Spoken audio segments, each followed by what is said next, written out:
Salut à tous, on est à Sensé au nord de Mâcon, on est le 8 juillet 2022, donc on fait suite et fin de la série potager début juillet 2022. Donc suite à des problèmes de vent, là, comme vous voyez là, tout de suite, là, j'étais obligé de superposer ma voix, j'aime pas mais bon, c'est comme ça. Concernant le premier massif en fait, donc voilà, là j'ai mis des griffes de sorcière en avant-plan, que j'avais repiqué.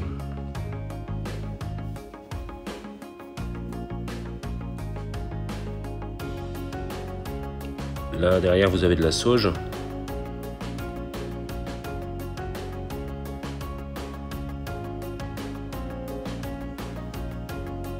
Et quelques tournesols que j'avais repiqués également.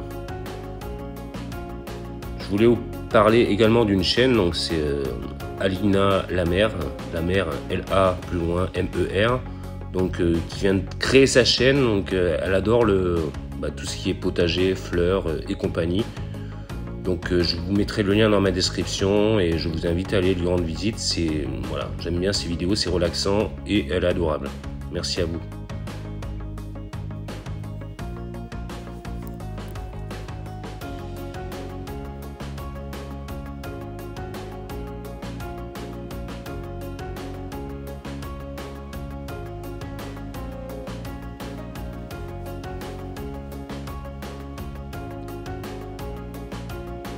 Donc au niveau du bassin, il n'y a pas grand chose qui change, hein, à part que voilà, j'ai pas mal de biodiversité qui arrive, hein. J'ai eu des grenouilles, des tritons et compagnie. Le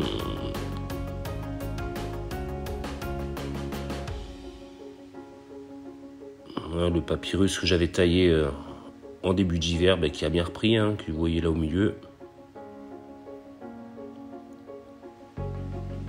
Ensuite, au niveau des petits fruits, donc les groseilles, on en a pas mal mangé cette année là. Donc ça fait 3 ans qu'ils sont postés ici et voilà, c'est la première année où on en a autant. Après, au niveau de la myrtille, c'est pas fou. Voilà ce qu'on a, il n'y a pas grand chose, quoi. Hop, je vous montre au niveau du figuier.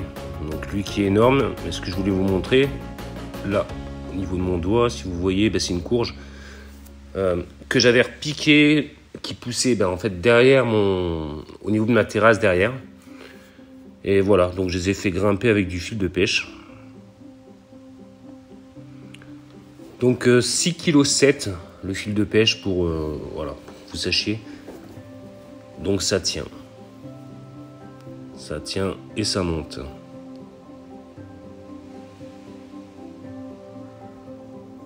Et ça n'empêche pas le figuier non plus de se développer, hein. Quand vous voyez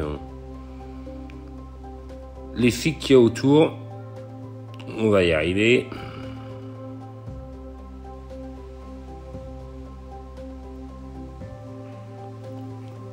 Alors ça, c'est un marcotage aérien que j'ai testé via une autre vidéo. Franchement, hop, j'en ai fait qu'un et ça fonctionne apparemment. Ça fera l'objet d'une nouvelle vidéo, je pense. Mais que en photo, parce que c'est des photos, regardez les racines, là, elles sont nickel, quoi. Donc j'ai plus qu'à couper, remettre en pot et voir la suite, on verra bien. Mais bon, il fait même une petite figue aussi.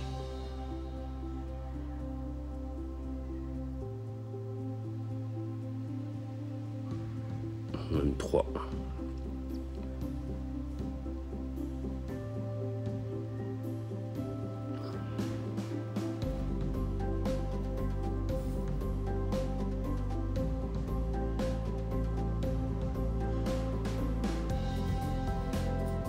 Après, on arrive au niveau des courgettes. Donc, c'est les courgettes amaltées. Donc, pas mal. Franchement, bien. Et sa voisine, là, qui est pareil, une courgette amaltée, en fait, n'a pas la même tête, hein. Je pense que... voilà, assez hybridée. Bon, après, c'est des graines que j'avais avant, donc... que j'ai récupéré de mes graines, donc forcément. Là, les bananiers, énormes, hein. Énormes. Et il y a une Calédonienne qui m'avait dit dans un commentaire en fait, elle les taillait pas Pourquoi? Pour les protéger de la chaleur. Ben, moi je les taille pas pour les protéger du froid l'hiver, quoi. Et ben ça repart nickel, quoi. Donc pourquoi les tailler? Même s'ils sont un peu dégueulasses, ben vous laissez, ça leur fait une couverture, hein. Faut savoir que c'est une herbe, hein. Ça reste une herbe, donc plus il y a de couverture autour, même avec du paillage autour, ben forcément voilà, ça protège. Et là j'ai récupéré quelques rejetons aussi que je vous mettrai en photo. Des petites roses en passant. Voilà, au niveau de la petite terrasse cour. Hop, on va aller voir les choux.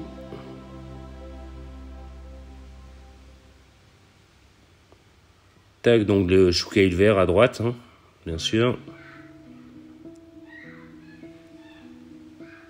Après, bah, j'ai du chou-fleur. Du chou romanesco, il me semble. Et ça, c'est de l'absinthe. L'absinthe que je taille, hein, parce que sinon, vous ne voyez pas les choux en dessous. Celui-là, là, que vous voyez juste à gauche de l'absinthe. Après, je le mets en paillage. Apparemment, bah, c'est voilà, c'est bien pour la pyrite du chou, contre la pyrite du chou, pardon.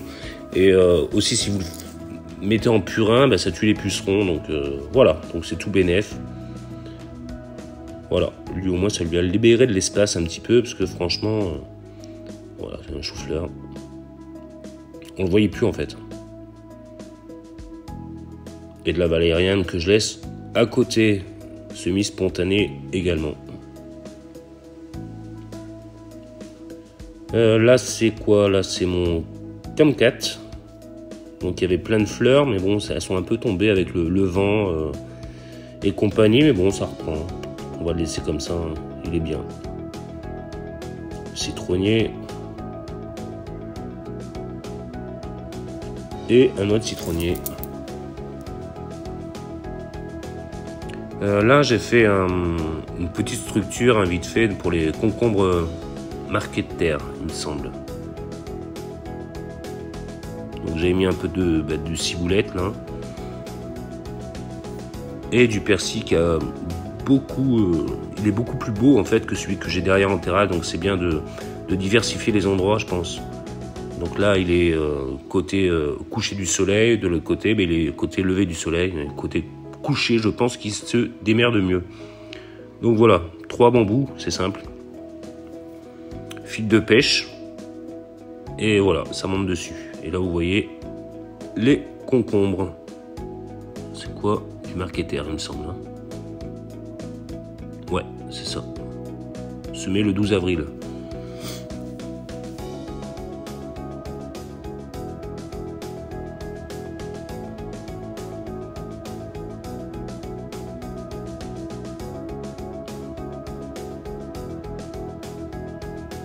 Bah pour un pied, franchement, bah, je trouve ça pas mal.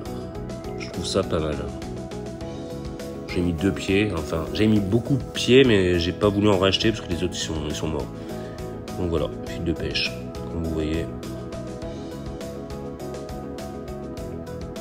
J'essaie d'en mettre pour chaque branche.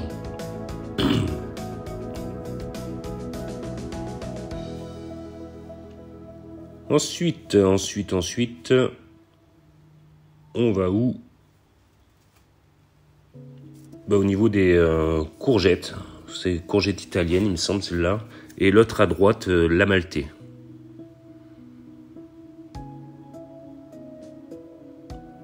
Elle n'a pas la même tronche, hein, que les autres. Mais bon, c'est pareil, ça a dû s'hybrider, mais on s'en fout, hein, ça se mange.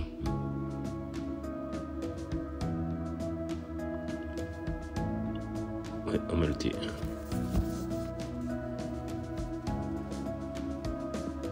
Comme celle là-bas.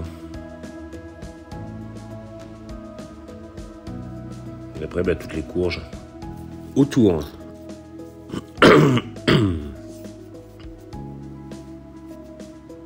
La bourrache.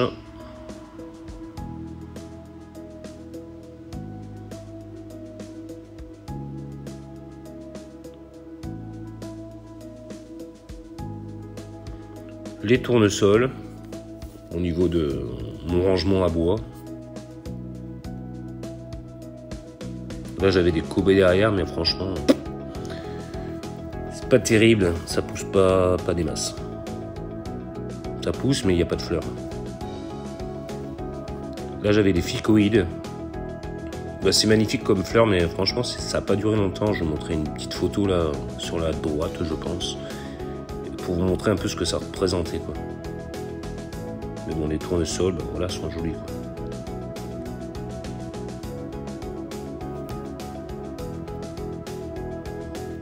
Voilà, bah, écoutez, on va passer, je pense, au niveau du côté latéral.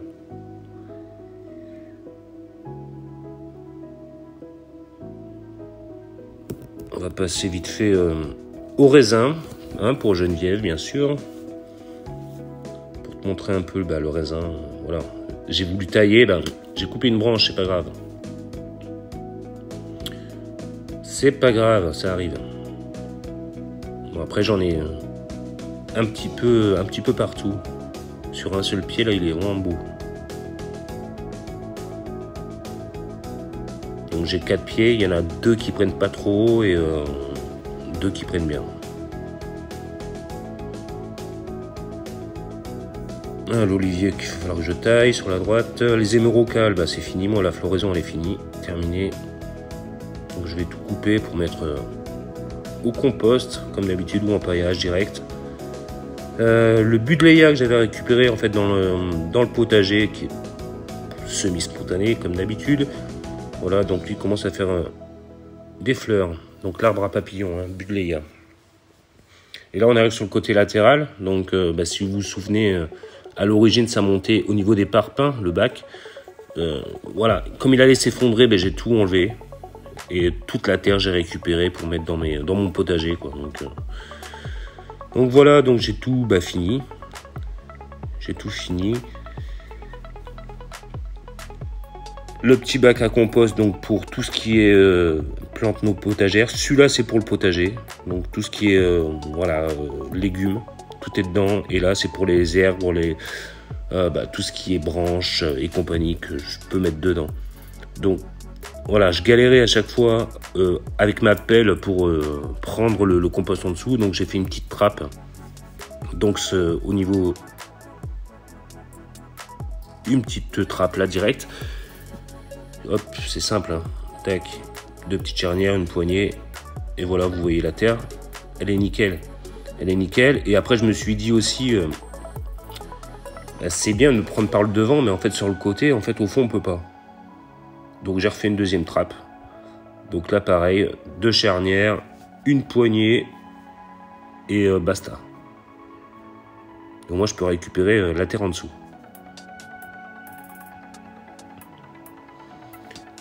Voilà quoi. Là vous voyez la terre, franchement elle est nickel, hein. Après dans ce bac-ci, donc là c'est 2 pieds de tomates. Que vous voyez, ça c'est les derniers que j'ai repiqués, donc ils sont un peu petits, il faut que je l'attache d'ailleurs celui-là.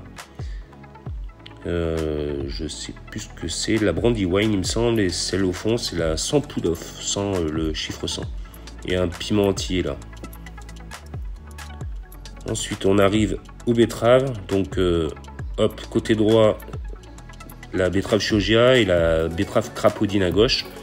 Donc semé en micro-alvéole. Un glomérule par alvéole. Donc un glomérule c'est un ensemble de graines, hein. Ça faut faire en gros 3-4 graines, 2 par glomérule. Donc après il faut dispatcher et après vous mettez. C'est pour ça que voilà, c'est clairsemé, hein. J'ai pas. C'est un peu serré mais ça passe, ça passe. Et là on arrive à tout ce qui est aubergine, poivron, piment. Avec des tournesols que j'ai mis aussi, c'est pour l'ombre, hein, c'est pour l'ombre. Et là, je vais vous montrer un petit piment, même 2 piments de Bresse. Donc ça commence à se former. Ça commence à être pas mal. Après, j'ai eu beaucoup de fleurs, mais qui sont tombées avec le vent. Parce que là, on a un putain de vent là, en ce moment. Là, donc ça tombe. Mais c'est pas grave. Ça va refaire. Ça va reprendre. Là, je vous montre une autre fleur qui monte directement. Et après, au niveau des aubergines, franchement, c'est l'aubergine Balurois, donc j'en suis content, parce que franchement, belle prise pour des graines qui étaient périmées de 3 ans. Donc voilà, les fleurs arrivent. J'avais d'autres fleurs, mais qui sont tombées avec pareil le vent. Hop, je vous montre celle-ci. Et là, c'était l'emplacement à pommes de terre. Donc des pommes de terre récupérées du commerce qui étaient en train de germer. Donc j'ai tout récupéré, j'ai mis de la carotte Colmar du coup. Donc semée il y a pas longtemps, je crois. Le 4 juillet il me semble.